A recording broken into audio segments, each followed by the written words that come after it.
जेकर गल की जाए मौसम की तो लगातार जिहड़ा मौसम आ जिहड़ा विगड़दा नज़र आ रहा। उधरों लोगों का झोना वड्ढण वाला तो उधरों रब वालों लगातार मीह नेरी ते गड़ेमारी की जा रही है। ये बारे की ये जी बेमौसमी मीह पिया अजे 50% के लगभग 60% हो गया होना, 40% तो पक्का है कि झोना अजे मंडियां दे विच आउणा है जी। लगभग 60% आया हैगा तो वो प्रभावित होया, गड़ेमारी हुई है, कई थावां दे उत्ते मीह पिया, इहदे नाल नुकसान होए ने। ये मतलब रब ऐ लगदा कि जिवें रब भी साडे किसानां दे नाल रुस गया।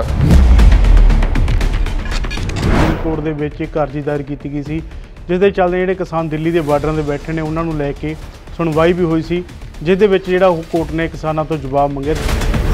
सुप्रीम कोर्ट ने कहा कि किसानां नूं अधिकार है जी आपदे विखावे करन दा, रोस विखावे करन दा जी, पर लंबा समा सड़कां नहीं रोकियां जा सकदियां। उहदे इवज वजों रकेश टकैत होरां ने गाजीपुर जो स्लिप रोड ते बैठे सी वो कहंदे जी आ लाओ असीं आ भी तंबू पट दिंने आ, लियाओ असीं दिल्ली आउणा है, दसो असीं किधर दी आईए, किहड़े रस्ते तो तुसीं सानूं लैके जाने हो, असीं जंतर मंतर ते बैठना, तुसीं किहा साडा अधिकार है। किसानां नूं 3 हफ्तिਆਂ ਦੇ ਵਿੱਚ जवाब देण ਲਈ ਕਿਹਾ। मेरा ख्याल किसानां ਦੇ ਜਿਹੜੇ वकील साहिबान ने वो 3 हफ्तिਆਂ ਦੇ ਵਿੱਚ ਆਪਣੀ ਰਿਪੋਰਟ ਕਰ ਦੇਣਗੇ। ਜਾਂ ਤਾਂ ਜਿਹੜੇ ਮਾਣਯੋਗ ਜੱਜ ਸਾਹਿਬ ਨੇ ਉਹ ਗੋਦੀ ਮੀਡੀਆ ਦੀਆਂ ਰਿਪੋਰਟਾਂ ਨੂੰ ਹੀ ਦੇਖੀ ਜਾਂਦੇ ਨੇ, ਉਹ ਦੂਜੇ ਸੋਸ਼ਲ ਮੀਡੀਆ ਤੇ ਹੋਰਾਂ ਤੇ ਨਹੀਂ ਦੇਖਦੇ। ਚਾਹੀਦਾ ਇਹ ਹੈ ਮਾਣਯੋਗ ਜੱਜ ਸਾਹਿਬ ਜੇ ਉਹਨਾਂ ਨੇ ਅਸਲੀਅਤ ਪੈਦਾ ਕਰਨੀ ਹੈ ਤਾਂ ਆਪਦੇ ਕਿਸੇ ਅਧਿਕਾਰੀ ਦੀ ਡਿਊਟੀ ਲਾਉਣ, ਉਹ ਗਾਜੀਪੁਰ, ਸਿੰਘੂ, ਟਿੱਕਰੀ इन्हां सारे वार्डां दे उत्ते जाके देखण।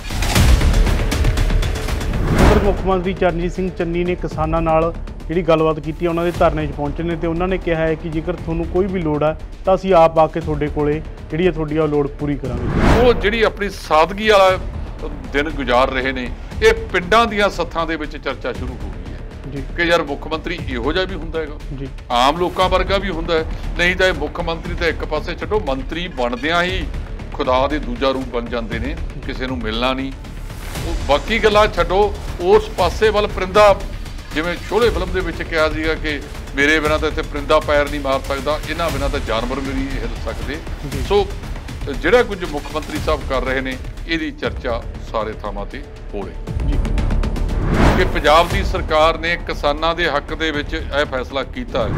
उस पिंड दे विच एक स्टेडियम बनाया जावेगा जिहदे विच मतलब बच्चे खेडणगे भी, ते जिहड़ा 650 किसान शहीद हो गया वो कहंदे उन्हां दीयां तस्वीरां वगैरह भी उत्थे लाईआं जाणगीआं, उन्हां सारियां दी याद दे विच होएगा, जिहदे लई 1 करोड़ रुपया देण दा मुख मंत्री साहब ने ऐलान कर दिता है।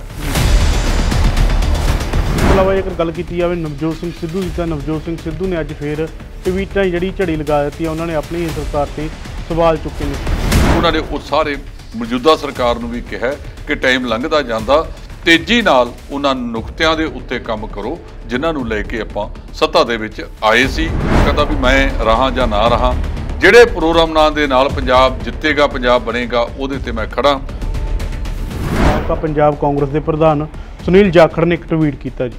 सुनील जाखड़ बड़े सुलझे हुए राजनीतिक आगू, उन्होंने कदे होशेपन तो काम नहीं किया, जदों भी गल करते ठम्मे नाल करते बड़े तरीके नाल करते जी। उन्होंने जिहड़ा ये दिता है ट्वीट किया गया, ये उन्होंने सारी कांग्रेस के आगूआं नूं कहा है कि वो कांग्रेसी हो बस करो जी, बहुत हो गया, जे इस तरह तुसीं पाटो ताड़ हो के चलते रहोगे तो इसका फायदा दूजे उठा लैणगे। इस मामले में लेकर सुखबीर सिंह बादल ने जिहड़ा कांग्रेस ते एक तंज कसिया, उन्होंने कहा है कि कांग्रेस नूं ट्वीटां की थां ते अखाड़े दे विच लिआउण दी लोड़ है। जिहड़ा जुलूस है वो तो कांग्रेसी आपदा आप ही कढ रहे हैं जी, फिर दूजे नूं मौका मिलूगा गल्लां कहण दा ते सुणनियां भी पैणगीਆਂ। सो सुखबीर सिंह होरां ने भी जिहड़ी गल कीती है ਉਹਦੇ ਵਿੱਚੋਂ ही कीती है, पर अजे तक पंजाब की किसी राजसी पार्टी ने इस तरह की कोई गल नहीं की कि असीं जिहड़े पंजाब के असल मसले ने उन्हां दा हल किवें करांगे। D5 चैनल पंजाबी देख रहे सारे दर्शकों का स्वागत है। मैं सुखबीर सिंह एक मेरी भी सुनो प्रोग्राम लैके हाजिर हाँ, जिस दे विच असीं ਵੱਖੋ ਵੱਖਰੇ मुद्दों की चर्चा करते हैं। तो चर्चा करने लई साडे नाल ने D5 के सीनियर एडिटर जसपाल सिंह ढिल्लों जी, आओ उन्हां दा स्वागत कर ली। सत श्री अकाल जी। सत श्री अकाल जी। भंगू साहब ठीक हो जी। ਜੇਕਰ ਗੱਲ ਕੀਤੀ ਜਾਵੇ ਮੌਸਮ ਦੀ ਤਾਂ ਲਗਾਤਾਰ ਜਿਹੜਾ ਉਹ ਮੌਸਮ ਆ ਜਿਹੜਾ ਉਹ ਵਿਗੜਦਾ ਨਜ਼ਰ ਆ ਰਿਹਾ। ਉੱਧਰੋਂ ਲੋਕਾਂ ਦਾ ਝੋਨਾ ਵੱਢਣ ਵਾਲਾ ਤੇ ਉੱਧਰੋਂ ਰੱਬ ਵੱਲੋਂ ਲਗਾਤਾਰ ਮੀਂਹ ਹਨੇਰੀ ਅਤੇ ਗੜੇਮਾਰੀ ਕੀਤੀ ਜਾ ਰਹੀ ਹੈ। ਇਹਦੇ ਬਾਰੇ ਕੀ ਕਹਿਣਾ ਜੀ? ਦੇਖੋ, ਇਹ ਬੇਮੌਸਮੀ ਬਰਸਾਤ ਮਾੜੀ ਹੁੰਦੀ ਹੈ ਜੀ। ਖੇਤੀ ਦੇ ਵਿੱਚ ਅਕਸਰ ਕਿਹਾ ਗਿਆ ਕਿ ਖੇਤੀ ਖਸਮਾਂ ਸੇਤੀ, ਭਾਵ ਇਹਦਾ ਕੁਦਰਤ ਦੇ ਨਾਲ ਸਿੱਧਾ ਸੰਬੰਧ ਹੈਗਾ ਜੀ। ਅਸੀਂ ਜਿਹੜੀ ਕੁਦਰਤ ਦੇ ਨਾਲ ਛੇੜਛਾੜ ਕਰ ਲਈ ਹੈ ਉਹਦਾ ਖਮਿਆਜਾ ਵੀ ਸਾਨੂੰ ਹੀ ਭੁਗਤਣਾ ਪੈ ਰਿਹਾ ਹੈਗਾ ਜੀ। ਕੋਈ ਮੇਲਾ ਹੁੰਦਾ ਸੀ, ਇੱਥੇ ਬਥੇਰੇ ਰਾਸੀ ਲੋਕ ਆਏ, ਦਾਅਵੇ ਤਾਂ ਬੜੇ ਕੀਤੇ ਕਿ ਅਸੀਂ ਜੰਗਲਾਤ ਹੇਠ ਰਕਬਾ 7% ਤੋਂ 14% ਕਰ ਦਿਆਂਗੇ। ਪੰਜਾਬ ਦੇ ਵਿੱਚ ਚਾਹੀਦਾ ਇਹ ਤੀਜਾ ਹਿੱਸਾ ਚਾਹੀਦਾ, 33% ਚਾਹੀਦਾ ਜੀ। ਲੇਕਿਨ ਉਹ 7% ਤੋਂ ਵੀ ਘਟ ਕੇ ਜਿਹੜਾ 4-5% ਤੇ ਆ ਗਿਆ। ਕਈ ਰਾਜ ਹੈਗੇ ਨੇ ਜਿਨ੍ਹਾਂ ਨੇ ਕਾਫੀ ਚੰਗਾ ਕੰਮ ਕੀਤਾ। ਇਹਦੇ 'ਚ ਕੇਰਲਾ ਹੈਗਾ ਜਿਨ੍ਹਾਂ ਨੇ ਕਾਫੀ ਇਹਦੇ 'ਤੇ ਕੰਮ ਕੀਤਾ, ਕਰਨਾਟਕਾ ਹੈ ਜਿਨ੍ਹਾਂ ਨੇ ਚੰਗਾ ਕੰਮ ਕੀਤਾ ਹੈਗਾ। ਪਰ ਸਾਡਾ ਇੱਥੇ ਪਿਛਲੇ 20-25 ਸਾਲ ਤੋਂ ਮੈਂ ਵੇਖ ਰਿਹਾ ਕਿ ਲਗਾਤਾਰ ਜਿਹੜਾ ਜੰਗਲਾਤ ਹੇਠ ਰਕਬਾ, ਜੇ ਜੰਗਲਾਤ ਵਿਭਾਗ ਦੇ ਅੰਕੜੇ ਦੇਖ ਲਏ ਜਾਣ ਤਾਂ ਹਰੇਕ ਵਿਅਕਤੀ ਦੇ ਸਿਰ ਤੇ 10-10 ਬੂਟੇ ਲੱਗੇ ਵੇ ਹੋਣਗੇ। ਅੰਕੜੇ ਇੰਨੇ ਨੇ ਜੀ। ਕਈ ਵਾਰ ਇਹਨਾਂ ਦੀਆਂ ਮੀਟਿੰਗਾਂ ਦੇ ਵਿੱਚ ਵੀ ਸਲਾਹਾਂ ਦਿੱਤੀਆਂ, ਪਰ ਇਹਨਾਂ ਦੇ ਕੰਨ ਤੇ ਕੋਈ ਜੂੰ ਨਹੀਂ ਸਰਕਦੀ ਜੀ। ਇਹਨਾਂ ਨੇ ਪੁੱਛਿਆ, 2006 ਦੇ ਵਿੱਚ ਇੱਕ ਵਾਰੀ ਇੱਥੇ ਮੀਟਿੰਗ ਹੋਈ, 15 ਸਾਲ ਬੀਤ ਗਏ ਨੇ ਜੀ, 1.5 ਦਹਾਕਾ। ਮੈਂ ਇਹਨਾਂ ਨੂੰ ਕਿਹਾ, ਮੈਂ ਕਿਹਾ ਤੁਸੀਂ ਕੰਮ ਕਰ ਲਓ ਕਿ ਸਾਰੇ ਪੰਜਾਬ ਦੇ ਵਿੱਚ ਸਕੂਲਾਂ ਦੇ ਵਿੱਚ ਟ੍ਰੈਫਿਕ ਤੇ ਜੰਗਲਾਤ ਜੀ ਵਿਸ਼ੇ ਦੇ ਤੌਰ ਤੇ ਲਾਗੂ ਕਰ ਦਿਓ, ਜਿਵੇਂ ਸਰੀਰਕ ਸਿੱਖਿਆ ਹੈ ਜੀ। ਉਹਦਾ ਬੱਚਿਆਂ ਨੂੰ 6ਵੀਂ ਦੇ ਵਿੱਚ ਬੂਟਾ ਅਲਾਟ ਕਰੋ ਜੀ। ਜਿਹੜਾ ਬੱਚਾ ਮੈਟ੍ਰਿਕ ਤੱਕ ਜਾਏਗਾ, ਮੈਟ੍ਰਿਕ ਦਾ ਸਕੂਲ ਹੈ, ਉਹ 5 ਸਾਲ ਜੀ। ਤੇ ਜੇ ਸਕੂਲ +2 ਦਾ ਹੈ ਤਾਂ 7 ਸਾਲ ਉਹ ਬੱਚਾ ਉਹਦੀ ਦੇਖਭਾਲ ਕਰੇਗਾ ਤੇ 5ਵੇਂ ਸਾਲ ਜਾਂ 7ਵੇਂ ਸਾਲ ਉਹਦੇ ਫਾਈਨਲ ਪ੍ਰੀਖਿਆਵਾਂ ਦੇ ਵਿੱਚ ਉਹਨੂੰ ਗ੍ਰੇਡੇਸ਼ਨ ਦਿਓ, ਨੰਬਰ ਦਿਓ, ਮੁਕਾਬਲੇਬਾਜ਼ੀ ਕਰੋ। ਜਿਹਦਾ ਸਰਵੋਤਮ ਪਾਲਿਆ ਹੋਇਆ ਦਰਖਤ ਬਹੁਤ ਵਧੀਆ, ਉਹਨੂੰ ਸਾਲਾਨਾ ਸਮਾਗਮ ਦੇ ਉੱਤੇ ਬੁਲਾ ਕੇ ਇਨਾਮ ਵੀ ਦਿੱਤਾ ਜਾਵੇ। ਜਦੋਂ ਇਹ ਬੂਟੇ 5-5 ਸਾਲ ਜਾਂ 7 ਸਾਲ ਤੱਕ ਚੱਲਣਗੇ, ਉਹ ਦਰਖਤ ਬਣ ਜਾਣਗੇ ਜੀ। ਇਹਦੇ ਨਾਲ ਤੁਹਾਡਾ ਵੱਧ ਜਾਵੇਗਾ। ਇਸੇ ਤਰ੍ਹਾਂ 6ਵੀਂ ਤੋਂ ਹੀ ਟ੍ਰੈਫਿਕ ਲਾਗੂ ਕਰ ਦਿਓ, ਟ੍ਰੈਫਿਕ ਦਾ ਵਿਸ਼ਾ ਬਣਾ ਦਿਓ। ਜਿਹੜਾ ਬੱਚਾ 10ਵੀਂ ਤੱਕ ਉਹਨੂੰ ਤੁਸੀਂ ਬਾਰ-ਬਾਰ ਕਿਹਾ ਖੱਬੇ ਚੱਲਣਾ ਹੈ, ਸਾਰਾ ਕੁਝ ਲਾਈਟਾਂ ਦੀ ਪਾਲਣਾ ਕਰਨੀ ਹੈ, ਉਹ ਬੱਚਾ ਲਾਈਟਾਂ ਦੀ ਪਾਲਣਾ ਕਰੇਗਾ।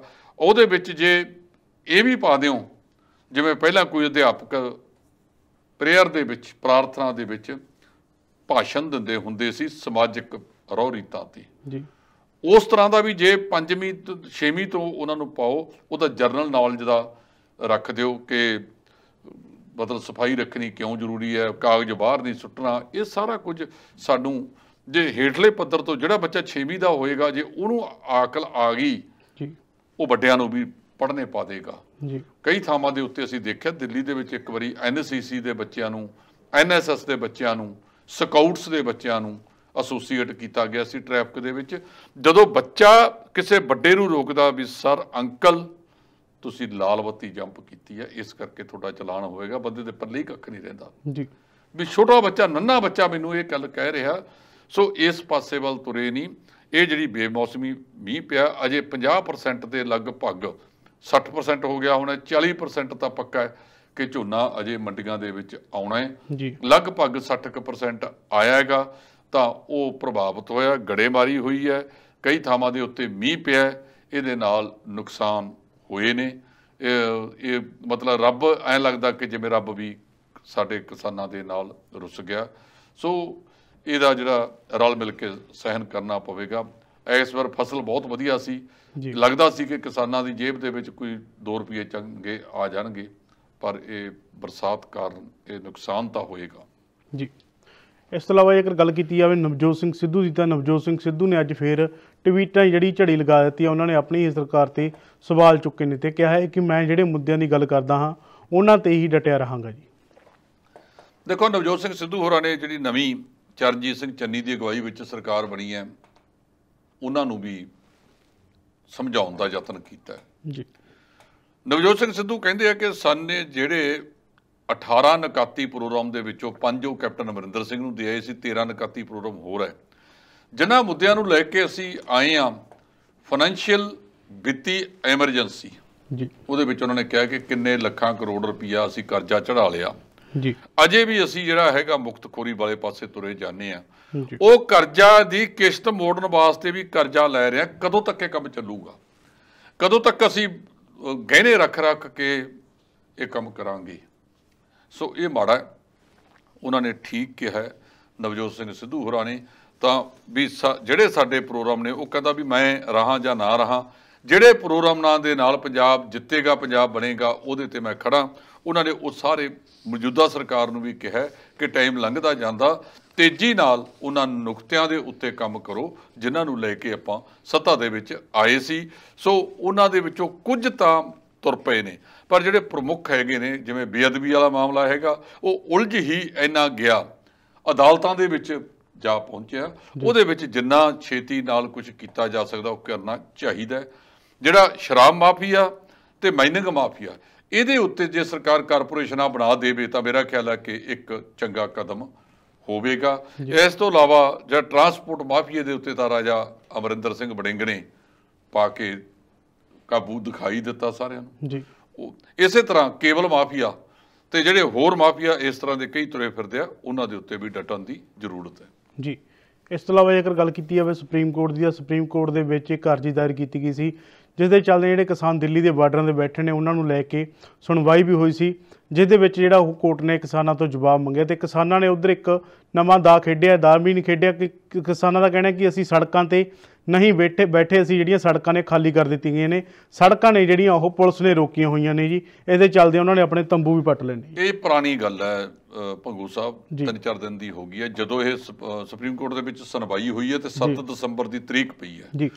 ਉਦੋਂ ਹੁਣ ਤੰਬੂ ਵੀ ਪੱਟ ਲਏ ਜਥੇਬੰਦੀਆਂ ਨਾਂ ਦੀਆਂ ਕੁਝ ਆ ਬੈਠੀਆਂ ਜੀ, ਜਿਨ੍ਹਾਂ ਨੇ ਜਾ ਕੇ ਸੁਪਰੀਮ ਕੋਰਟ ਦੇ ਵਿੱਚ ਦਰਖਾਸਤ ਪਾਈ ਹੈ। ਇੱਕ ਜਿਹੜਾ ਦੂਜੀ ਵਿਅਕਤੀਗਤ ਦਰਖਾਸਤ ਪਾਈ ਹੈ, ਉਹਨਾਂ ਨੂੰ ਮੇਰੀ ਬੇਨਤੀ ਹੈ ਕਿ ਉਹ ਅਸਲੀਅਤ ਤੇ ਜਾ ਕੇ ਦਰਖਾਸਤਾਂ ਪਾਉਣ ਜੀ।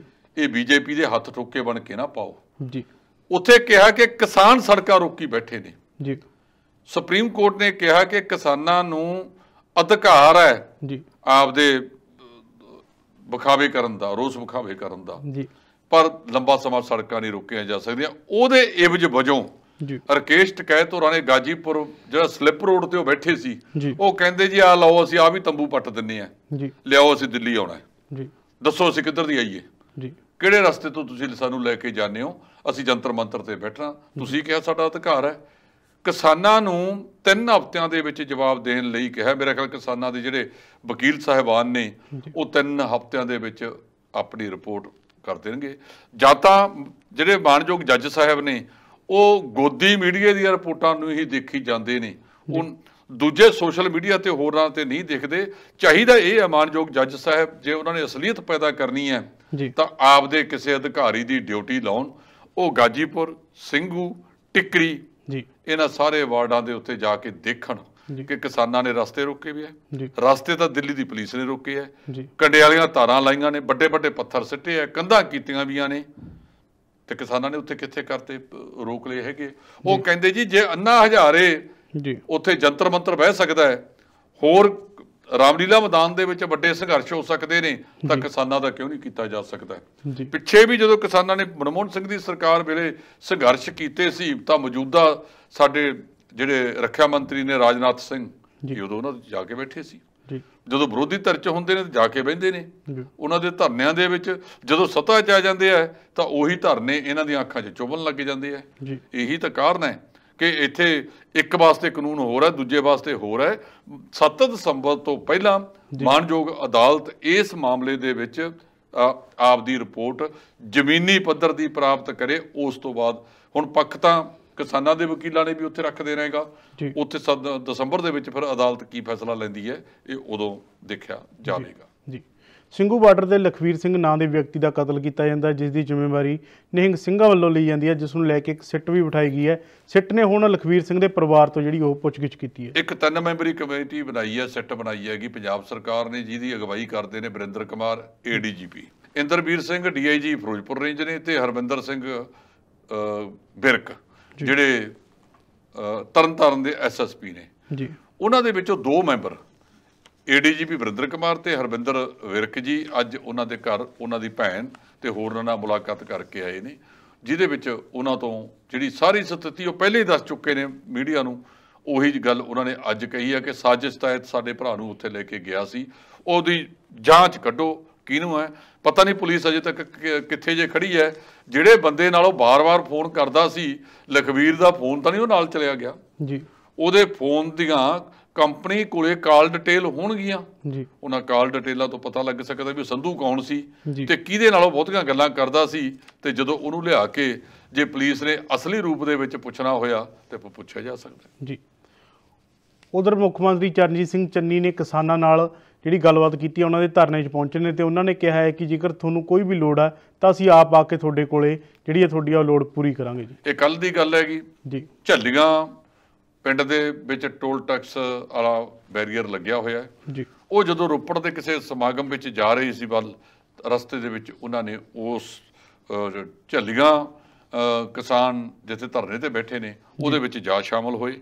ਉੱਥੇ ਜਾ ਕੇ ਉਹਨਾਂ ਨੇ ਕਿਹਾ ਕਿ ਤੁਹਾਡਾ ਅੰਦੋਲਨ ਅਸੀਂ 100% ਤੁਹਾਡੇ ਨਾਲ ਹੈ, 100% ਤੁਹਾਡੇ ਨਾਲ ਤੁਰਾਂਗੇ, ਇਹ ਅੰਦੋਲਨ ਸਾਡਾ ਹੈ। ਤੁਹਾਡੀ ਕੋਈ ਦੁੱਖ ਤਕਲੀਫ ਹੈ ਤੁਸੀਂ ਸਾਡੇ ਕੋਲ ਨਾ ਆਇਓ, ਅਸੀਂ ਤੁਹਾਡੇ ਕੋਲ ਆਵਾਂਗੇ, ਇੱਕ ਹਾਕ ਮਾਰੋਗੇ ਅਸੀਂ ਆ ਕੇ ਤੁਹਾਡੇ ਵਿੱਚ ਆ ਬੈਠਾਂਗੇ, ਤੁਹਾਡੇ ਕੋਲੇ ਤੁਹਾਡੀਆਂ ਗੱਲਾਂ ਬਾਤਾਂ ਸੁਣਾਂਗੇ। ਉਹੀ ਕਿਸਾਨਾਂ ਨੇ ਫਿਰ ਮੁੱਖ ਮੰਤਰੀ ਜਿੰਦਾਬਾਦ ਦੇ ਨਾਅਰੇ ਵੀ ਲਾਏ ਜੀ। ਤੇ ਇਸ ਤੋਂ ਬਾਅਦ ਉਹ ਸਾਲਾਪੁਰ ਪਿੰਡ ਦੇ ਵਿੱਚ ਗਏ ਜਿੱਥੇ ਉਹਨਾਂ ਨੇ ਕੁਝ ਨੀਂਹ ਪੱਥਰ ਰੱਖਣੇ ਸੀ। ਉਹਨਾਂ ਨੀਂਹ ਪੱਥਰਾਂ ਦੇ ਵਿੱਚ ਇੱਕ ਮਾਤਾ ਤੇਜ ਕੌਰ ਦੇ ਘਰ ਵੀ ਚਲੇ ਗਏ। ਉਹ ਮਾਤਾ ਤੇਜ ਕੌਰ ਦੇ ਪਰਿਵਾਰ ਦੇ ਨਾਲ ਪ੍ਰਸ਼ਾਦਾ ਪਾਣੀ ਵੀ ਛਕਿਆ ਤੇ ਨਾਲ ਉਸ ਤੋਂ ਬਾਅਦ ਚਾਹ ਪਾਣੀ ਵੀ ਪੀਤਾ। ਉਹ ਜਿਹੜੀ ਆਪਣੀ ਸਾਦਗੀ ਵਾਲਾ ਦਿਨ ਗੁਜ਼ਾਰ ਰਹੇ ਨੇ, ਇਹ ਪਿੰਡਾਂ ਦੀਆਂ ਸੱਥਾਂ ਦੇ ਵਿੱਚ ਚਰਚਾ ਸ਼ੁਰੂ ਹੋ ਗਈ ਹੈ ਕਿ ਯਾਰ ਮੁੱਖ ਮੰਤਰੀ ਇਹੋ ਜਿਹਾ ਵੀ ਹੁੰਦਾ ਹੈਗਾ, ਆਮ ਲੋਕਾਂ ਵਰਗਾ ਵੀ ਹੁੰਦਾ ਹੈ। ਨਹੀਂ ਤਾਂ ਇਹ ਮੁੱਖ ਮੰਤਰੀ ਤਾਂ ਇੱਕ ਪਾਸੇ ਛੱਡੋ, ਮੰਤਰੀ ਬਣਦਿਆਂ ਹੀ ਖੁਦਾ ਦੇ ਦੂਜਾ ਰੂਪ ਬਣ ਜਾਂਦੇ ਨੇ, ਕਿਸੇ ਨੂੰ ਮਿਲਣਾ ਨਹੀਂ। ਉਹ ਬਾਕੀ ਗੱਲਾਂ ਛੱਡੋ, ਉਸ ਪਾਸੇ ਵੱਲ ਪਰਿੰਦਾ, ਜਿਵੇਂ ਸ਼ੋਲੇ ਫਿਲਮ ਦੇ ਵਿੱਚ ਕਿਹਾ ਸੀਗਾ ਕਿ ਮੇਰੇ ਬਿਨਾਂ ਤਾਂ ਇੱਥੇ ਪਰਿੰਦਾ ਪੈਰ ਨਹੀਂ ਮਾਰ ਸਕਦਾ, ਇਹਨਾਂ ਬਿਨਾਂ ਤਾਂ ਜਾਨਵਰ ਵੀ ਨਹੀਂ ਹਿੱਲ ਸਕਦੇ। ਸੋ ਜਿਹੜਾ ਕੁਝ ਮੁੱਖ ਮੰਤਰੀ ਸਾਹਿਬ ਕਰ ਰਹੇ ਨੇ ਇਹਦੀ ਚਰਚਾ ਸਾਰੇ ਥਾਵਾਂ ਤੇ ਹੋ ਰਹੀ ਜੀ। ਉਧਰ ਕਿਸਾਨੀ ਅੰਦੋਲਨ 'ਚ ਜਾਨ ਗਵਾਉਣ ਵਾਲੇ ਕਿਸਾਨਾਂ ਦੀ ਯਾਦਗਾਰ ਦੇ ਵਿੱਚ ਇੱਕ ਸਟੇਡੀਅਮ ਬਣਾਉਣ ਦਾ ਵੀ ਐਲਾਨ ਕੀਤਾ ਜੀ। ਹਾਂ, ਇਹ ਮੁੱਖ ਮੰਤਰੀ ਸਾਹਿਬ ਨੇ ਜਿਹੜਾ ਹੈਗਾ ਪਿੰਡ ਹੈਗਾ ਜੀ ਚਮਕੌਰ ਸਾਹਿਬ ਦਾ ਹਰੀਪੁਰ, ਜਿਹਨੂੰ ਰੋਡ ਮਾਜਰਾ ਵੀ ਕਹਿੰਦੇ ਆ ਜੀ, ਉਸ ਪਿੰਡ ਦੇ ਵਿੱਚ ਇੱਕ ਸਟੇਡੀਅਮ ਬਣਾਇਆ ਜਾਵੇਗਾ ਜਿਹਦੇ ਵਿੱਚ ਮਤਲਬ ਬੱਚੇ ਖੇਡਣਗੇ ਵੀ। ਤੇ ਜਿਹੜਾ 650 ਕਿਸਾਨ ਸ਼ਹੀਦ ਹੋ ਗਿਆ, ਉਹ ਕਹਿੰਦੇ ਉਹਨਾਂ ਦੀਆਂ ਤਸਵੀਰਾਂ ਵਗੈਰਾ ਵੀ ਉੱਥੇ ਲਾਈਆਂ ਜਾਣਗੀਆਂ। ਉਹਨਾਂ ਸਾਰਿਆਂ ਦੀ ਯਾਦ ਦੇ ਵਿੱਚ ਹੋਏਗਾ, ਜਿਹਦੇ ਲਈ 1 ਕਰੋੜ ਰੁਪਈਆ ਦੇਣ ਦਾ ਮੁੱਖ ਮੰਤਰੀ ਸਾਹਿਬ ਨੇ ਐਲਾਨ ਕਰ ਦਿੱਤਾ ਹੈ। ਜਦੋਂ ਇਸ ਤਰ੍ਹਾਂ ਦੀ ਗੱਲ ਕਿਸਾਨਾਂ ਦੇ ਕੋਲ ਪਹੁੰਚੇਗੀ, ਕਿਸਾਨਾਂ ਦੇ ਤੱਕ ਜਾਏਗੀ ਕਿ ਪੰਜਾਬ ਦੀ ਸਰਕਾਰ ਨੇ ਕਿਸਾਨਾਂ ਦੇ ਹੱਕ ਦੇ ਵਿੱਚ ਇਹ ਫੈਸਲਾ ਕੀਤਾ ਹੈ। ਪੰਜਾਬ ਦੀ ਸਰਕਾਰ ਨੇ ਲਖੀਮਪੁਰ ਜਾ ਕੇ ਵੀ, ਲਖੀਮਪੁਰ ਖੇੜੀ ਜਾ ਕੇ ਵੀ 4 ਜਿਹੜੇ ਕਿਸਾਨ ਮਾਰੇ ਗਏ ਨੇ, ਜਿਨ੍ਹਾਂ ਨੂੰ ਜੀਪ ਨੇ ਦਰ ਕੇ ਮਾਰਤਾ। ਜਿਹੜਾ ਆ ਮੂੰਹ ਪੱਟ ਮੰਤਰੀ ਭਾਰਤੀ ਜਨਤਾ ਪਾਰਟੀ ਦਾ ਅਜੇ ਮਿਸ਼ਰਾ ਹੈ, ਉਹਦੇ ਸਪੂਤ ਨੇ ਤੇ ਹੋਰਾਂ ਨੇ, ਦੋਸ਼ ਉਹਨਾਂ ਤੇ ਲੱਗਦੇ ਨੇ। ਉਹਨਾਂ ਦੇ ਯਾਦ ਦੇ ਵਿੱਚ ਵੀ 50-50 ਲੱਖ ਰੁਪਈਆ ਤੇ ਪੱਤਰਕਾਰ ਦੀ ਘਰਵਾਲੀ ਨੂੰ ਵੀ 50 ਲੱਖ ਰੁਪਈਏ ਦਾ ਚੈੱਕ ਸਾਡੇ ਖੇਤੀਬਾੜੀ ਮੰਤਰੀ ਰਣਦੀਪ ਸਿੰਘ ਨਾਭਾ ਦੇ ਆਏ ਨੇ। ਇਸ ਕਰਕੇ ਜਦੋਂ ਇਸ ਤਰ੍ਹਾਂ ਦਾ ਕੰਮ ਜਾਊਗਾ, ਹੁਣ ਇਹ ਕਿਸਾਨਾਂ ਦੀ ਯਾਦ ਦੇ ਵਿੱਚ ਜਿਹੜੇ ਉੱਥੇ ਜਿਹੜੇ ਮਾਰੇ ਗਏ ਸਿੰਘੂ ਬਾਰਡਰ ਦੇ ਉੱਤੇ ਜਾਂ ਕਿਸਾਨੀ ਮੋਰਚੇ 'ਚ ਮਾਰੇ ਗਏ ਵੱਖ-ਵੱਖ ਥਾਵਾਂ ਦੇ ਉੱਤੇ, ਉਹਨਾਂ ਦੀ ਯਾਦ ਦੇ ਵਿੱਚ ਸਟੇਡੀਅਮ ਦਾ ਐਲਾਨ ਕਰਤਾ। ਸੁਭਾਵਿਕ ਹੈ ਇਹਦੇ ਨਾਲ ਕਿਸਾਨਾਂ ਦਾ ਜਿਹੜਾ ਨਜ਼ਰੀਆ ਹੈ ਉਹ ਮੁੱਖ ਮੰਤਰੀ ਸਾਹਿਬ ਪ੍ਰਤੀ ਵੱਖਰੀ ਕਿਸਮ ਦਾ ਬਣ ਸਕਦਾ ਹੈ ਜੀ। ਉਧਰ ਜੇਕਰ ਨਵੇਂ ਬਣੇ ਕੈਬਨਿਟ ਮੰਤਰੀ ਪ੍ਰਗਟ ਸਿੰਘ ਦੀ ਗੱਲ ਕੀਤੀ ਜਾਵੇ ਤਾਂ ਉਹ ਲਗਾਤਾਰ ਸਰਗਰਮ ਨੇ ਤੇ ਨਵੇਂ ਐਲਾਨ ਵੀ ਕਰ ਰਹੇ ਨੇ। ਉਹਨਾਂ ਨੇ ਹੁਣ ਪੰਜਾਬ ਨੂੰ ਜਿਹੜਾ ਉਹ ਖੇਡ ਨਰਸਰੀ ਬਣਾਉਣ ਦਾ ਐਲਾਨ ਕੀਤਾ ਇਸ ਦੇਸ਼ ਦੀ। ਪ੍ਰਗਟ ਸਿੰਘ ਅੱਜ ਜਲੰਧਰ ਦੇ ਵਿੱਚ ਇੱਕ DAV ਯੂਨੀਵਰਸਿਟੀ ਹੈ ਜੀ, ਉਹਦੇ ਕਿਸੇ ਸਮਾਗਮ ਦੇ ਵਿੱਚ ਗਏ ਸੀ। ਉੱਥੇ ਉਹਨਾਂ ਨੇ ਜਿਹੜੇ ਬੱਚੇ ਕ੍ਰਿਕਟ ਖੇਡਦੇ ਸੀ ਜੀ, ਉਹਨਾਂ ਦੇ ਨਾਲ ਕ੍ਰਿਕਟ ਦੀ ਖੇਡ ਵੀ ਖੇਡੀ ਹੈ ਜੀ। ਉੱਥੇ ਇਹ ਐਲਾਨ ਕੀਤਾ ਕਿ ਪੰਜਾਬ ਖੇਡਾਂ ਦੀ ਨਰਸਰੀ ਵਜੋਂ ਵਿਕਸਿਤ ਕੀਤਾ ਜਾਵੇਗਾ ਜੀ। ਪ੍ਰਗਟ ਸਿੰਘ ਬਹੁਤ ਹੇਠਲੇ ਪੱਧਰ ਤੋਂ ਪੈਦਾ ਹੋ ਕੇ ਸੰਸਦੀ ਸਕੱਤਰ ਵੀ ਬਣੇ ਜੀ। ਉਹ ਹੁਣ ਕੈਬਨਿਟ ਦੇ ਵਜ਼ੀਰ ਵੀ ਬਣੇ ਨੇ, ਡਾਇਰੈਕਟਰ ਵੀ ਰਹੇ ਨੇ ਖੇਡਾਂ ਦੇ, ਤੇ 10 ਸਾਲ ਭਾਰਤ ਦਾ ਝੰਡਾ ਬੁਲੰਦ ਕਰਕੇ ਜੀ ਉਹਨਾਂ ਨੇ ਅੰਤਰਰਾਸ਼ਟਰੀ ਪੱਧਰ ਦੇ ਉੱਤੇ ਹਾਕੀ ਦੀ ਪ੍ਰਤੀਨਿਧਤਾ ਕੀਤੀ ਹੈ, ਭਾਰਤ ਦੀ ਪ੍ਰਤੀਨਿਧਤਾ ਕੀਤਾ ਹਾਕੀ 'ਚ ਜੀ। ਉਹ ਭਲੀ ਭਾਂਤ ਬਹੁਤ ਬਰੀਕੀ ਪੱਧਰ ਦੀਆਂ ਗੱਲਾਂ ਤੋਂ ਜਾਣੂ ਨੇ। ਉਹਨਾਂ ਨੇ ਜਿਹੜੀ ਅੱਜ ਇਹ ਗੱਲ ਕੀਤੀ ਹੈ ਇਹ ਆਪਣੇ ਆਪ ਦੇ ਵਿੱਚ ਬਹੁਤ ਅਹਿਮ ਹੈ। ਜੇ ਨਰਸਰੀਆਂ ਮਜ਼ਬੂਤ ਕੀਤੀਆਂ ਜਾਣਗੀਆਂ, ਮੈਂ ਪ੍ਰਗਟ ਸਿੰਘ ਹੋਰਾਂ ਨੂੰ ਇੱਕ ਹੋਰ ਬੇਨਤੀ ਕਰਦਿਆਂ ਕਿ ਜਿਹੜੀਆਂ ਚੋਣਕਾਰ ਕਮੇਟੀਆਂ ਨੇ ਉਹਨਾਂ ਦੇ ਵਿੱਚ ਵੀ ਜਿਹੜਾ ਭਾਈ ਭਤੀਜਾਵਾਦ ਤੇ ਭ੍ਰਿਸ਼ਟਾਚਾਰ ਫੈਲਿਆ ਵਾ ਉਹਨੂੰ ਵੀ ਦੂਰ ਕਰ ਦਿਓ। ਅਸਲੀ ਬੱਚਾ ਅੱਗੇ ਜਾਵੇ, ਨਾ ਕਿ ਉੱਥੇ ਸਿਫਾਰਸ਼ੀ ਬੱਚੇ ਅੱਗੇ ਜਾਣ। ਜੇ ਅਸਲੀ ਬੱਚੇ ਜਿਹੜੇ ਡਿਜ਼ਰਵ ਕਰਦੇ ਆ ਉਹ ਅੱਗੇ ਜਾਣਗੇ ਤਾਂ ਅਗਲੇ ਸਮੇਂ ਦੇ ਵਿੱਚ ਸਾਡੇ ਖਿਡਾਰੀ ਖੇਡਾਂ ਦੇ ਵਿੱਚ ਸਾਡਾ ਸਥਾਨ ਹੁਣ ਪਿਛਲੇ ਪਾਸਿਓਂ ਗਿਣਿਆ ਜਾਂਦਾ ਉਰਦੂ ਵਾਂਗੂ, ਫਿਰ ਅਸੀਂ ਅਗਲਿਆਂ ਜਿਹੜੇ ਪਹਿਲੇ 5-4 ਮੁਲਕ ਨੇ ਉਹਨਾਂ ਦੇ ਵਿੱਚ ਸਾਡਾ ਨਾਂ ਹੋਵੇ। ਇਹ ਸਾਡੀ ਕਾਮਨਾ ਹੈ ਤੇ ਦੁਆ ਆ। ਉਮੀਦ ਹੈ ਕਿ ਉਸ ਪਾਸੇ ਵੱਲ ਜਾਵਾਂਗੇ। ਜਿਹੜਾ ਇਹ ਕਦਮ ਚੱਕਿਆ ਸਰਦਾਰ ਪ੍ਰਗਟ ਸਿੰਘ ਨੇ, ਭਾਵੇਂ ਟਾਈਮ ਘੱਟ ਹੈ ਪਰ ਇੱਕ ਚੰਗਾ ਕਦਮ ਹੈ, ਨੇਕ ਕਦਮ ਹੈ, ਇਹਦੇ ਨਾਲ ਫਾਇਦਾ ਹੀ ਹੋਵੇਗਾ ਜੀ। ਉਧਰ ਜੇਕਰ ਪੰਜਾਬ ਕਾਂਗਰਸ ਦੀ ਗੱਲ ਕੀਤੀ ਜਾਵੇ ਤਾਂ ਪੰਜਾਬ ਕਾਂਗਰਸ ਦੇ ਅੰਦਰ ਲਗਾਤਾਰ ਜਿਹੜੀ ਆਪਸੀ ਲੜਾਈ ਜਾਰੀ ਹੈ, ਜਿਸ ਨੂੰ ਲੈ ਕੇ ਸਾਬਕਾ ਪੰਜਾਬ ਕਾਂਗਰਸ ਦੇ ਪ੍ਰਧਾਨ ਸੁਨੀਲ ਜਾਖੜ ਨੇ ਇੱਕ ਟਵੀਟ ਕੀਤਾ ਜੀ। ਸੁਨੀਲ ਜਾਖੜ ਬੜੇ ਸੁਲਝੇ ਹੋਏ ਰਾਜਨੀਤਿਕ ਆਗੂ ਨੇ ਜੀ। ਉਹਨਾਂ ਨੇ ਕਦੇ ਹੋਸ਼ੇਪਨ ਤੋਂ ਕੰਮ ਨਹੀਂ ਕੀਤਾ। ਜਦੋਂ ਵੀ ਗੱਲ ਕਰਦੇ ਆ ਠਰਮੇ ਨਾਲ ਕਰਦੇ ਆ, ਬੜੇ ਤਰੀਕੇ ਨਾਲ ਕਰਦੇ ਆ ਜੀ। ਉਹਨਾਂ ਨੇ ਜਿਹੜਾ ਇਹ ਦਿੱਤਾ ਹੈ ਟਵੀਟ ਕੀਤਾ ਗਿਆ, ਇਹਦੇ ਵਿੱਚ ਉਹਨਾਂ ਨੇ ਸਾਰੀ ਕਾਂਗਰਸ ਦੇ ਆਗੂਆਂ ਨੂੰ ਕਿਹਾ ਜੀ ਕਿ ਉਹ ਕਾਂਗਰਸੀ ਉਹ ਬਸ ਕਰੋ ਜੀ, ਬਹੁਤ ਹੋ ਗਿਆ। ਜੇ ਇਸੇ ਤਰ੍ਹਾਂ ਤੁਸੀਂ ਪਾਟੋ ਤਾੜ ਹੋ ਕੇ ਚੱਲਦੇ ਰਹੋਗੇ ਤਾਂ ਇਹਦਾ ਫਾਇਦਾ ਦੂਜੇ ਉਠਾ ਲੈਣਗੇ ਜੀ। ਮਿਲ ਕੇ ਚੱਲੋ। ਜਿਹੜੀ ਇਹ ਮਕਸਦ ਵਾਸਤੇ 2017 'ਚ ਅਸੀਂ ਆਏ ਸੀ ਉਹ ਤੋਂ ਜਿਹੜੇ ਖੁੰਝ ਗਏ ਉਹਦੇ 'ਚ ਲੋਕਾਂ ਨੂੰ ਜਵਾਬਦੇਹੀ ਤਾਂ ਹੋਣੀ ਪਵੇਗੀ। ਇਸ ਕਰਕੇ ਤੁਸੀਂ ਜਿਹੜੀਆਂ ਤਲਵਾਰਾਂ ਇੱਕ ਦੂਜੇ ਦੇ ਪਿੱਛੇ ਕੱਢੀਆਂ ਹੋਈਆਂ ਨੇ ਇਹਨੂੰ ਛੱਡ ਕੇ, ਮੇਰੇ ਖਿਆਲ ਜਿਹੜੇ ਹਰੀਸ਼ ਚੌਧਰੀ ਇਸ ਵੇਲੇ ਇਹਦੇ ਬਣਾਏ ਨੇ ਪੰਜਾਬ ਦੇ ਇੰਚਾਰਜ, ਰਾਜਸਥਾਨ ਦੇ ਉਹ ਮਾਲ ਮੰਤਰੀ ਨੇ, ਉਹਨਾਂ ਦੀ ਜ਼ਿੰਮੇਵਾਰੀ ਵੱਡੀ ਬਣ ਜਾਂਦੀ ਹੈ ਕਿ ਇਹਨਾਂ ਨੂੰ ਇਕਜੁੱਟ ਕਰਨ ਦਾ ਯਤਨ ਕੀਤਾ ਜਾਵੇ। ਜੇ ਇਕਜੁੱਟ ਨਾ ਹੋਏ ਤਾਂ ਫਿਰ ਕੰਧ ਤੇ ਲਿਖਿਆ ਪੜ੍ਹ ਲੈਣ ਜੀ। ਫਿਰ ਅਗਲੇ 5 ਸਾਲ ਤਾਂ ਘੱਟੋ ਘੱਟ ਇਹ ਵਿਰੋਧੀ ਧਿਰ ਦੀਆਂ ਕੁਰਸੀਆਂ ਤੇ ਸੁਸ਼ੋਭਿਤ ਹੋ ਕੇ ਬੈਠਣ। ਅਜੇ ਵੀ ਵੇਲਾ ਹੈ ਇਹਨਾਂ ਕੋਲੇ, ਜੇ ਇਹ ਮਿਲ ਕੇ ਕਰ ਲੈਣਗੇ ਤਾਂ ਕੁਝ ਨਾ ਕੁਝ ਚੰਗਾ ਹੋ ਸਕਦਾ।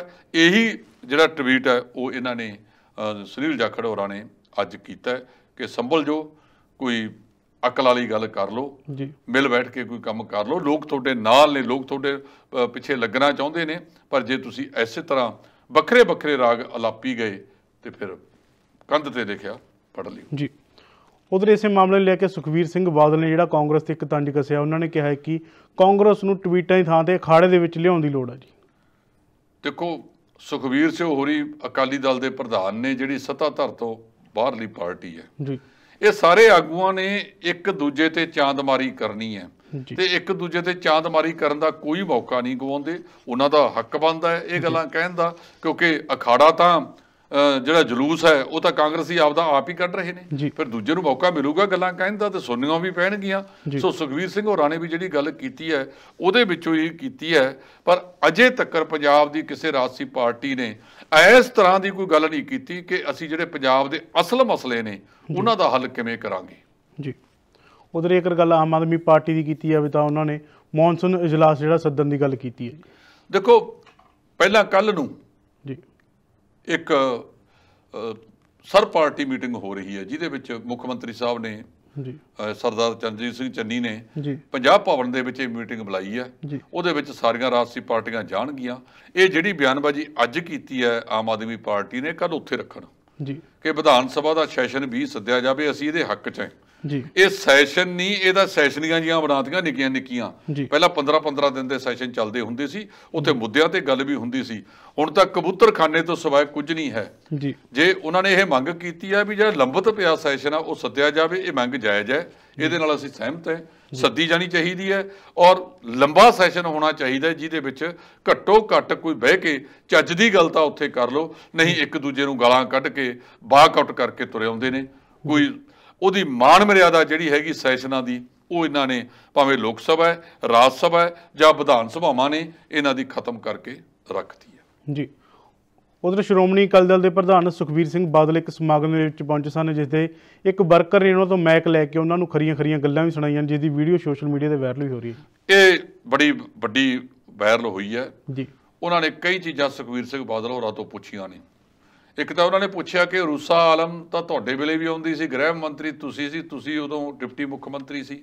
ਉਹ ਕਹਿੰਦੇ ਜੀ ਕੇਂਦਰ ਦਾ ਮਾਮਲਾ ਇਹ ਜੀ, ਆਗਿਆ ਬੀਜੇ ਵਗੈਰਾ ਦੀ ਕੇਂਦਰ ਦੀ ਦਿੰਦੀ ਸੀ, ਜੀ। ਤੇ ਫਿਰ ਹੁਣ ਸੁਖਬੀਰ ਸਿੰਘ ਬਾਦਲ ਕੋ ਪੰਜਾਬ ਸਰਕਾਰ ਤੇ ਇਲਜ਼ਾਮ ਲਾਉਂਦੇ ਨੇ ਜੀ ਕਿ ਤੁਹਾਡੇ ਵੇਲੇ ਇਹ ਆਉਂਦੀ ਰਹੀ ਹੈ। ਇਹ ਸਾਰੇ ਮਿਲੇ ਹੈ, ਮਿਲ ਕੇ ਸਾਰਾ ਕੁਝ ਹੁੰਦਾ ਸੀ। ਇਸੇ ਕਰਕੇ ਤਾਂ ਰਾਘਵ ਚੱਡੇ ਨੇ ਜਿਹੜਾ ਅੱਜ ਬਿਆਨ ਦਿੱਤਾ ਹੈਗਾ ਕਿ RSS ਨਾਲ ਮਿਲ ਕੇ ਇਹਨਾਂ ਨੇ ਮੁੱਖ ਮੰਤਰੀ ਸਾਬਕਾ ਮੁੱਖ ਮੰਤਰੀ ਕੈਪਟਨ ਅਮਰਿੰਦਰ ਸਿੰਘ ਦੀ ਸਰਕਾਰ ਬਣਵਾਈ ਸੀ, ਕਿਉਂਕਿ ਆਮ ਆਦਮੀ ਪਾਰਟੀ ਜਿਹੜੀ ਆ ਉਹ ਸੱਤਾ ਦੇ ਨੇੜੇ ਪਹੁੰਚ ਚੁੱਕੀ ਸੀ। ਇਹਨਾਂ ਨੇ ਮਿਲ ਕੇ ਇੱਕ ਦੂਜੇ ਦੇ ਨਾਲ ਕੈਪਟਨ ਨੂੰ, ਉਹਦੇ ਵਿੱਚ ਅਕਾਲੀ ਦਲ ਦੀ ਵੀ ਭੂਮਿਕਾ ਬਹੁਤ ਵੱਡੀ ਆ। ਉਧਰੋਂ ਸਰਦਾਰ ਸੁਖਬੀਰ ਸਿੰਘ ਨੇ ਵੀ ਕਹਿਤਾ, ਇਹ ਗੱਲ ਮੰਨ ਲਈ ਹੈ ਕਿ ਜਿਹੜੀ ਕੈਪਟਨ ਦੀ ਸਰਕਾਰ ਆਈ ਸੀ ਉਹ RSS ਨਾਲ ਮਿਲ ਕੇ ਆਈ ਸੀ। ਇਹਦਾ ਮਤਲਬ ਉਹ ਨਾਲ ਸੀ, ਉਹਨਾਂ ਨੂੰ ਜ਼ਿਆਦਾ ਪਤਾ ਸੀ।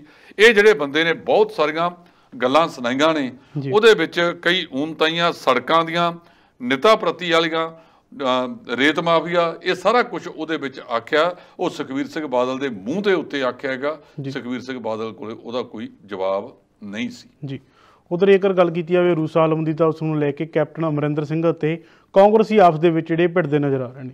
ਦੇਖੋ, ਜਿਹੜਾ ਰੂਸਾ ਆਲਮ ਦਾ ਮਾਮਲਾ ਹੈਗਾ, ਇਹਦੇ ਵਿੱਚ ਕੋਈ ਸ਼ੱਕ ਨਹੀਂ, ਸਾਰੇ ਹੀ ਇਹਦੇ ਤੰਜ ਕੱਸ ਰਹੇ ਨੇ, ਭਾਵੇਂ ਕੋਈ ਵੀ ਹੈ, ਅਕਾਲੀ ਦਲ ਹੈ, ਕਾਂਗਰਸੀ ਹੈ, ਆਮ ਆਦਮੀ ਵਾਲੇ ਹੈ, ਇਹ ਸਾਰੇ ਉਹਨਾਂ ਨੇ ਕਈ ਕਿਸਮ ਦੇ ਇਲਜ਼ਾਮ ਰੂਸਾ ਆਲਮ ਤੇ ਲਾਇਆ। ਦੂਜੇ ਪਾਸੇ ਰੂਸਾ ਆਲਮ ਨੇ ਵੀ ਇੱਕ ਇੰਟਰਵਿਊ ਦੇ ਵਿੱਚ ਆਖਿਆ ਕਿ ਜਿਹੜੇ ਬੰਦੇ ਮੇਰੇ ਤੇ ਗਲਤ ਇਲਜ਼ਾਮ ਲਾਉਂਦੇ ਨੇ, ਮੈਂ ਉਹਨਾਂ ਤੇ ਮਾਣਹਾਨੀ ਦਾ ਕੇਸ ਕਰਾਂਗੀ।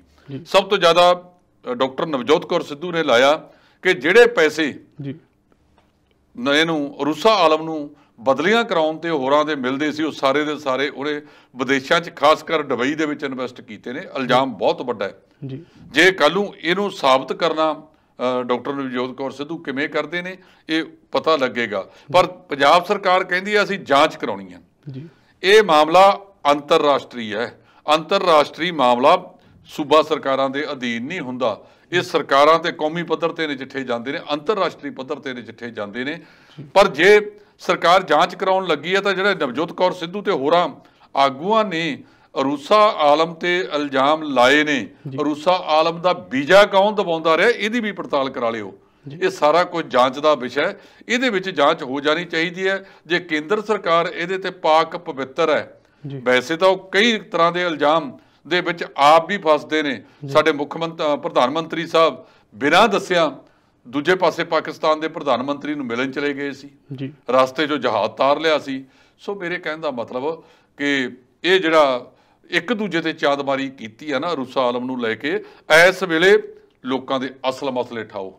ਜਿਹੜਾ 17, 18, 29 ਸਿੱਧੂ ਪ੍ਰੋਗਰਾਮ ਕਹਿ ਰਿਹਾ, ਹੋਰ ਗੱਲਾਂ ਨੇ ਤੁਸੀਂ ਕੀਤੀਆਂ, ਉਹ ਠਾਓ।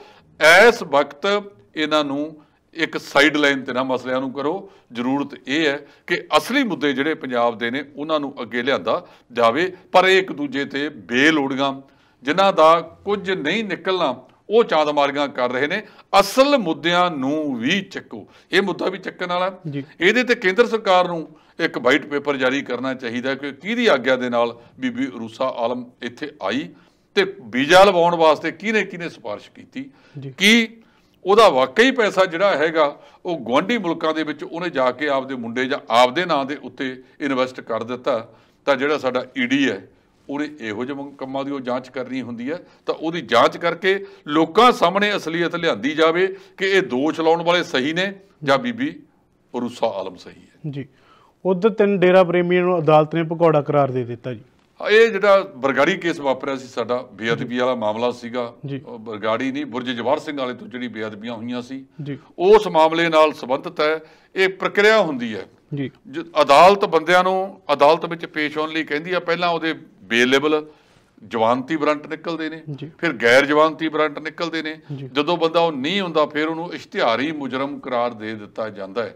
ਉਹੀ ਇਹਨਾਂ 3 ਬੰਦਿਆਂ ਨੂੰ ਦੇ ਦਿੱਤਾ ਗਿਆ ਹੈਗਾ। ਇਹਨਾਂ 'ਚ ਸੰਦੀਪ ਬਰੇਟਾ, ਪ੍ਰਦੀਪ ਕਲੇਰ ਤੇ ਤੀਜਾ ਹੈਗਾ ਹਰਸ਼ ਧੂਰੀ। ਇਹਨਾਂ ਸਾਰਿਆਂ ਦੇ ਜਿੱਥੇ ਇਹਨਾਂ ਨੂੰ ਭਗੌੜੇ ਕਰਾਰ ਦੇ ਦਿੱਤਾ ਹੈ, ਉੱਥੇ ਨਾਲ ਹੀ ਇਹਨਾਂ ਨੂੰ ਇਹ ਵੀ ਕਹਿ ਦਿੱਤਾ ਹੈਗਾ ਕਿ ਲੁੱਕ ਆਊਟ ਨੋਟਿਸ ਵੀ ਇਹਨਾਂ ਨੂੰ ਲੱਭ ਕੇ ਲਿਆਓ। ਇਹ ਲੁੱਕ ਆਊਟ ਨੋਟਿਸ ਆਉਂਦਾ ਕਿ ਕੋਈ ਬੰਦਾ ਵਿਦੇਸ਼ ਨਾ ਭੱਜ ਗਿਆ ਹੋਵੇ। ਮੈਨੂੰ ਲੱਗਦਾ ਇਹਦੇ ਵਿੱਚ ਦੇਰ ਹੋ ਗਈ ਹੈ ਜੀ, ਇਸ ਵੇਲੇ ਤੱਕ ਬੰਦੇ ਭੱਜ ਭੁੱਜ ਨਾ ਗਏ ਹੋਣ।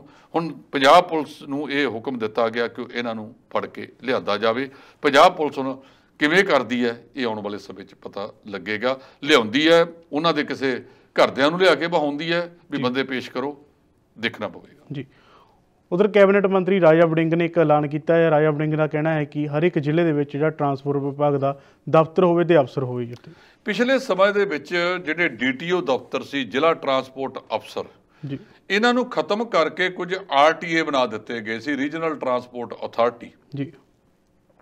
ਇਹ ਕੈਬਨਿਟ ਦਾ ਫੈਸਲਾ ਸੀ, ਪਰ ਬਹੁਤ ਸਾਰੇ ਜ਼ਿਲ੍ਹੇ ਇਸ ਵੇਲੇ DTO ਦਫ਼ਤਰ ਤੋਂ ਸੱਖਣੇ ਨੇ। ਲੋਕਾਂ ਨੇ ਉੱਥੇ ਮੰਗ ਰੱਖੀ ਕਿ ਬਰਨਾਲੇ ਦੇ ਵਿੱਚ ਕੋਈ DTO ਨਹੀਂ ਹੈ, ਇਸ ਲਈ ਲਾਇਸੈਂਸ ਵਗੈਰਾ ਬਣਾਉਣ ਵਾਸਤੇ ਵੀ ਸਾਨੂੰ ਸੰਗਰੂਰ RTA ਦਫ਼ਤਰ ਦੇ ਵਿੱਚ ਜਾਣਾ ਪੈਂਦਾ ਹੈ। ਤਾਂ ਰਾਜੇ ਵੜਿੰਗ ਨੇ ਇਸ ਦੇ ਉੱਤੇ ਜਵਾਬ ਦਿੰਦੇ ਆ ਪੱਤਰਕਾਰਾਂ ਨੂੰ ਕਿਹਾ ਕਿ ਇਹ ਗੱਲ ਬਿਲਕੁਲ ਜਾਇਜ਼ ਹੈ, ਇਹ ਕੈਬਨਿਟ ਦੇ ਨਾਲ ਵਿੱਚ ਮਤਲਬ ਮੁੱਖ ਮੰਤਰੀ ਨਾਲ ਗੱਲ ਕਰਕੇ ਦੁਬਾਰਾ, ਪਰ ਜਿਹੜੇ DTO ਦਫ਼ਤਰ ਸੀ ਪਿਛਲੇ 2-2.5 ਦਹਾਕਿਆਂ ਤੋਂ ਇਹ ਭ੍ਰਿਸ਼ਟਾਚਾਰੀ ਦਾ ਬਹੁਤ ਵੱਡਾ ਅੱਡਾ ਸੀ, ਜਿਹਦੇ ਕਰਕੇ ਉਹ ਬਦਲਿਆ ਗਿਆ ਸੀ। ਜੇ ਸਹੀ ਤਰੀਕੇ ਦੇ ਨਾਲ ਜਿਹੜੇ ਪੈਸੇ ਨਹੀਂ ਭਰਦੇ, ਟੈਕਸ ਨਹੀਂ ਅਦਾ ਕਰਦੇ ਭੰਗੂ, ਉਹਨਾਂ ਲੋਕਾਂ ਨੂੰ ਫੜ ਕੇ 21 ਦਿਨਾਂ ਦੇ ਵਿੱਚ ਰਾਜੇ ਵੜਿੰਗ ਨੇ ਕਾਰਗੁਜ਼ਾਰੀ ਦਿਖਾਤੀ। ਫਿਰ ਜਦੋਂ ਖਾਲੀ ਖਜ਼ਾਨਾ ਹੁੰਦਾ ਹੈ, ਇਹਨਾਂ DTO RTਆਂ ਦੇ ਉੱਤੇ ਪ੍ਰੈਸ਼ਰ, ਟਾਰਗੇਟ ਪਾਏ ਜਾਂਦੇ ਨੇ, ਇੰਨੇ ਪੈਸੇ ਜਮ੍ਹਾਂ ਕਰਾਓ, ਇੰਨੇ ਪੈਸੇ ਜਮ੍ਹਾਂ ਕਰਾਓ। ਜੇ ਸਿੱਧੀ ਉਂਗਲ ਨਾਲ ਘਿਓ ਨਿਕਲਦਾ ਹੈ ਤੇ ਬਲ ਪਾਉਣ ਦਾ ਕੀ ਜ਼ਰੂਰਤ ਹੈਗੀ ਹੈ। ਸੋ ਰਾਜੇ ਵੜਿੰਗ ਨੇ ਸਿੱਧੀ ਉਂਗਲ ਨਾਲ ਘਿਓ ਨਿਕਲਣਾ ਸਿਖਾਤਾ, ਇਸ ਲਈ ਵਿੰਗ ਪਾਉਣ ਦੀ ਲੋੜ ਨਹੀਂ। ਜੇ ਇਹ ਦਫ਼ਤਰ ਦੁਬਾਰਾ ਸਥਾਪਿਤ ਕਰਨੇ ਆ ਤਾਂ ਉਹਨਾਂ ਵਿੱਚ ਪਾਰਦਰਸ਼ਤਾ ਵੀ ਲਿਆਉਣ ਦੀ ਵੱਡੀ ਜ਼ਰੂਰਤ ਹੈ ਜੀ। ਉਧਰ ਪ੍ਰਧਾਨ ਮੰਤਰੀ ਨਰਿੰਦਰ ਮੋਦੀ ਨੇ ਦੇਸ਼ ਵਾਸੀਆਂ ਦੇ ਨਾਲ ਮਨ ਕੀ ਬਾਤ ਕੀਤੀ ਹੈ, ਜਿਸ ਦੇ ਵਿੱਚ ਉਹਨਾਂ ਨੇ ਕਰੋਨਾ ਵੈਕਸੀਨ ਨੂੰ ਲੈ ਕੇ ਦੇਸ਼ ਵਾਸੀਆਂ ਨੂੰ ਵਧਾਈ ਦਿੱਤੀ ਹੈ ਕਿ 100 ਕਰੋੜ ਦੀ ਜਿਹੜੀ ਕਰੋਨਾ ਵੈਕਸੀਨ ਲਗਾਈ ਗਈ। ਦੇਖੋ, ਨਰਿੰਦਰ ਮੋਦੀ ਨੇ ਆਪਣੀ ਫਿੱਟ ਇਹ 100 ਕਰੋੜ ਵਾਲੇ ਮਾਮਲੇ 'ਚ ਥਾਪੜੀ ਹੈ। ਦੂਜੇ ਪਾਸੇ ਰਾਹੁਲ ਗਾਂਧੀ ਤੇ ਜਿਹੜੇ ਸੁਰਜੇਵਾਲਾ ਨੇ ਕਾਂਗਰਸ ਦੇ, ਉਹਨਾਂ ਨੇ ਇਹਦੇ ਤੇ ਇਲਜ਼ਾਮ ਵੀ ਲਾਇਆ ਵੀ ਅੰਕੜੇ ਪੇਸ਼ ਕਰ ਵੀ ਕਿਵੇਂ 100 ਕਰੋੜ ਹੋ ਗਿਆ ਜੀ, ਕਿਹੜੇ ਤਰੀਕੇ ਨਾਲ ਹੋ ਗਿਆ, ਕੀ ਇੰਨੀ ਮਸ਼ੀਨਰੀ ਤੁਹਾਡੇ ਕੋਲੇ ਹੈਗੀ ਹੈ ਜੀ। ਇਹਦੇ ਵਿੱਚ ਜੇ ਸਰਕਾਰ ਨੇ 100 ਕਰੋੜ ਕਰਤਾ ਤਾਂ ਸਰਕਾਰ ਵਧਾਈ ਦੀ ਪਾਤਰ ਹੈ। ਜੇ ਦੂਜਿਆਂ ਦੇ ਇਲਜ਼ਾਮਾਂ ਨੂੰ ਦੇਖਿਆ ਜਾਵੇ ਤਾਂ ਸਰਕਾਰ ਨੂੰ ਉਹਦਾ ਜਵਾਬ ਵੀ ਦੇਣਾ ਚਾਹੀਦਾ ਕਿ ਇਹ ਜਿਹੜਾ ਅੰਕੜਾ ਉਹਨਾਂ ਨੇ ਦੱਸਿਆ ਕੀ ਇਹ ਸਹੀ ਹੈ ਜਾਂ ਗਲਤ ਹੈ। ਸੋ ਮੇਰੇ ਕਹਿਣ ਦਾ ਮਤਲਬ, ਜੇ ਇਹ ਪੂਰਾ ਹੋ ਗਿਆ, ਜਿਵੇਂ ਹੁਣ ਇਸ ਵੇਲੇ ਠੱਲ ਪਈ ਹੈ, ਕਰੋਨਾ ਦੇ ਮਰੀਜ਼ ਨਵੇਂ ਬਹੁਤ ਘੱਟ ਗਿਣਤੀ 'ਚ ਆ ਰਹੇ ਨੇ, ਉਹ ਦਵਾਈ ਦਾ ਅਸਰ ਵੀ ਹੋ ਸਕਦਾ ਹੈ। ਅਸੀਂ ਹਰ ਕੰਮ ਦੇ ਵਿੱਚ ਸਰਕਾਰਾਂ ਨੂੰ ਕੋਸਦੇ ਹਾਂ, ਪਰ ਜੇ ਕੋਈ ਚੰਗਾ ਕੰਮ ਕੀਤਾ ਜਾਂਦਾ ਉਹਦੀ ਸਲਾਹਨਾ ਵੀ ਕਰਨੀ ਚਾਹੀਦੀ ਹੈ। ਜੇ ਇਹ 100 ਕਰੋੜ ਦਾ ਅੰਕੜਾ ਹੋ ਗਿਆ ਤਾਂ ਅਸੀਂ ਕਹਿੰਦੇ ਹਾਂ ਕਿ ਦੇਸ਼ ਵਾਸਤੇ ਇਹ ਵਧਾਈ ਹੈ, ਚੰਗੀ ਗੱਲ ਹੈ ਜੀ। ਧੰਨਵਾਦ ਜੀ। ਇਹ ਸਨ ਸਾਡੇ ਨਾਲ D5 ਦੇ ਸੀਨੀਅਰ ਐਡੀਟਰ ਜਸਪਾਲ ਸਿੰਘ ਢਿੱਲੋਂ, ਜਿਨ੍ਹਾਂ ਨੇ ਵੱਖੋ ਵੱਖਰੇ ਮੁੱਦੇ 'ਤੇ ਚਰਚਾ ਕੀਤੀ। ਹੁਣ ਦੇਖਣਾ ਹੋਊਗਾ ਕਿ ਜਿਹੜੇ ਮੁੱਦਿਆਂ ਦੀ ਨਵਜੋਤ ਸਿੰਘ ਸਿੱਧੂ ਗੱਲ ਕਰਦੇ ਨੇ ਉਹ ਸਰਕਾਰ ਕੱਜ ਚੱਕੇਗੀ। ਲੋਕਾਂ ਨੂੰ ਆਸਾਂ ਨੇ ਕਿ ਜਿਹੜੇ ਕਾਂਗਰਸ ਪਾਰਟੀ ਨੇ ਲੋਕਾਂ ਨਾਲ ਵਾਅਦੇ ਕੀਤੇ ਸਨ ਉਹ ਪੂਰੇ ਕੀਤੇ ਜਾਣ। ਹੁਣ ਦੇਖਣਾ ਇਹ ਹੋਊਗਾ ਕਿ ਮੁੱਖ ਮੰਤਰੀ ਚਰਨਜੀਤ ਸਿੰਘ ਚੰਨੀ ਇਹਨਾਂ ਵੱਲ ਧਿਆਨ ਦਿੰਦੇ ਨੇ ਜਾਂ ਫਿਰ ਨਹੀਂ। ਤੁਸੀਂ ਦੇਖ ਰਹੇ ਹੋ D5 ਚੈਨਲ ਪੰਜਾਬੀ। ਧੰਨਵਾਦ। D5 ਚੈਨਲ ਪੰਜਾਬੀ ਹੁਣੇ ਸਬਸਕ੍ਰਾਈਬ ਕਰੋ, ਬੈਲ ਆਈਕਨ ਤੇ ਕਲਿੱਕ ਕਰੋ। ਬਾਣੀ ਗੁਰੂ ਗੁਰੂ ਹੈ ਬਾਣੀ, ਵਿੱਚ ਬਾਣੀ ਅੰਮ੍ਰਿਤ ਸਾਰੇ। ਗਿਆਨੀ ਸਾਹਿਬ ਸਿੰਘ ਜੀ ਸ਼ਾਹਬਾਦ ਮਾਰਕੰਡਾ ਵਾਲਿਆਂ ਨਾਲ ਕਰੋ ਸਿੱਧੀ ਗੱਲਬਾਤ ਤੇ ਜਾਣੋ ਗੁਰਬਾਣੀ ਦੇ ਅਰਥ। ਰੋਜ਼ਾਨਾ ਪਾਠ ਕਰਨ ਵਾਲੇ ਇਹ ਪ੍ਰੋਗਰਾਮ ਜ਼ਰੂਰ ਦੇਖਣ ਤੇ ਗੁਰੂ ਸਾਹਿਬ ਦੀਆਂ ਅਸੀਸਾਂ ਦੇ ਪਾਤਰ ਬਣਨ। ਦੇਖਣਾ ਨਾ ਭੁੱਲਣਾ ਸਾਡਾ ਖਾਸ ਪ੍ਰੋਗਰਾਮ ਗੁਰਬਾਣੀ ਗਿਆਨ, ਐਤਵਾਰ ਸਵੇਰੇ 7 ਤੋਂ 8 ਵਜੇ ਤੱਕ D5 ਚੈਨਲ ਪੰਜਾਬੀ ਤੇ।